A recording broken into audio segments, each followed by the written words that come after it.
மாணவ செல்வங்களுக்கு என் அன்பான வணக்கங்கள்.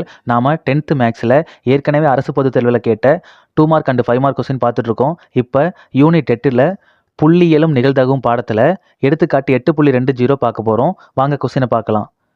2 நாணயங்கள் ஒன்றாக சுண்டப்படுகின்றன.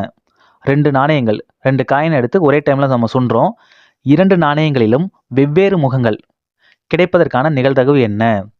2 காயின்லேயும் வெவ்வேறு முகங்கள் கிடைக்கணும். சரிங்களா? இப்போ சொல்யூஷன் பார்க்கலாம். நம்ம 2 நாணயங்களை எடுத்துக்கிறோங்க. 2 நாணயங்களை சுண்டுறோம். கிடைக்கக்கூடிய கூறுவெளியை நம்ம எஸ்ன்னு நோட் பண்ணிக்கலாம். பாருங்கள், 2 காயின்லேயும் ஹெட்டு கிடைக்கும்.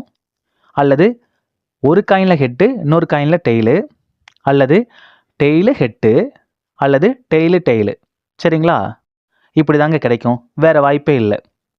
அப்போ அந்த கூறுவெளி, மொத்த கூறுவெளி பாருங்கள், என் ஆஃப் எஸ். மொத்த கூறுவெளி எண்ணிக்கை 1 2 3 4. அப்போ என் ஆஃப் எஸ் ஈக்குவல் டு 4.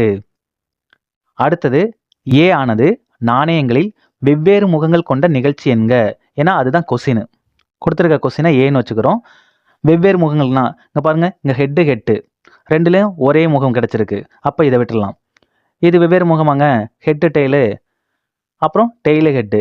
இது ஒரே முகம். அப்போ வெவ்வேறு முகங்கள் ஹெட்டு டெய்லு, டெய்லு ஹெட்டு. பாருங்கள், ஏ எத்தனை? 1 2. சரிங்களா? அப்போ என் ஆஃப் ஏ 2. நாணயங்களில் வெவ்வேறு முகங்கள் கிடைப்பதற்கான நிகழ்தகவு P of A equal to N of A divided by N of S. சரிங்களா? என் ஆஃப் ஏ எத்தனை? 2. என் ஆஃப் எஸ் எத்தனை? 4.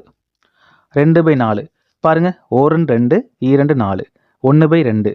அப்போ 2 நாணயங்களிலும் வெவ்வேறு முகங்கள் கிடைக்கிறதுக்கான நிகழ்தகவு என்னன்னா 1/2.